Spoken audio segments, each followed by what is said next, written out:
September 1st, 1939. Nazi Germany invaded Poland, beginning World War II. In the weeks that followed, German SS police and military units massacred thousands of Polish civilians, targeting the nobility, clergy, and for the Nazis, Poland was a source of slave labor and a site for the mass extermination of European Jews.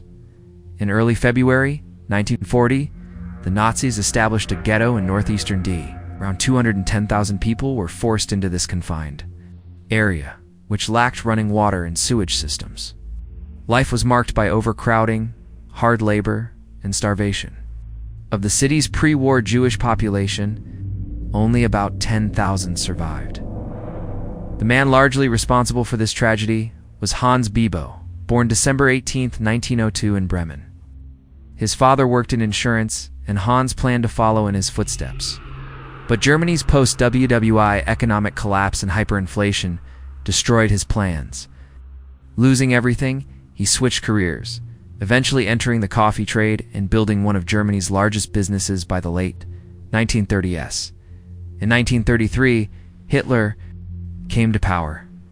Biebow officially joined the Nazi Party in 1937, after the German occupation of D in E10 The city was renamed Litzmannstadt. In February 1940, the Nazis created a sealed ghetto in the city's northeast, confining over 164,000 Jews. Thanks to his connections with Reinhard Heydrich, Biebow was appointed head of the ghetto's food and economic office on May 1, 1940. He oversaw the German administration and the Jewish council Judenrat. Led by Chaim Rumkowski, Biebow saw Jews not just as victims but as a labor force to exploit. Under his leadership, Jewish possessions were seized, and forced labor turned into massive profits over 18 million Reichsmarks by 1942. Between 1941 and 1942, nearly 40,000 Jews from across Europe and 5,000 Roma were deported to the ghetto. D became a center for military production. 74 workshops operating by mid-1942, Rumkowski believed productivity might ensure survival. But conditions were horrific. Starvation and disease killed over 20% of the population. Biebow continued to profit while withholding basic necessities. Seized belongings of deported Jews were sent to Germany. Though he tried to keep the ghetto running, Biebow also supported the final solution.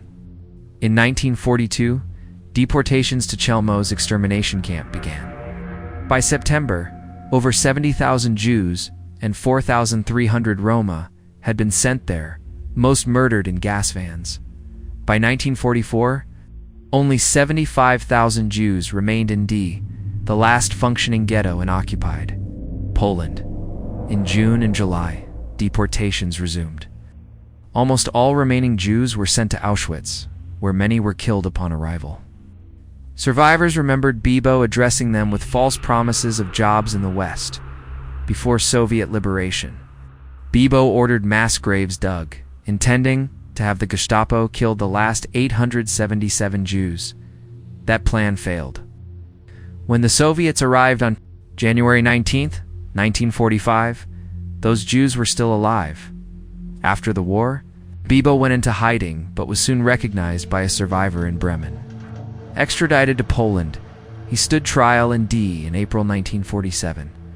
He was found guilty and executed on June 7, 1947, at age 44. Thanks for watching Map of Memories. Please like, subscribe, and hit the bell icon for future episodes.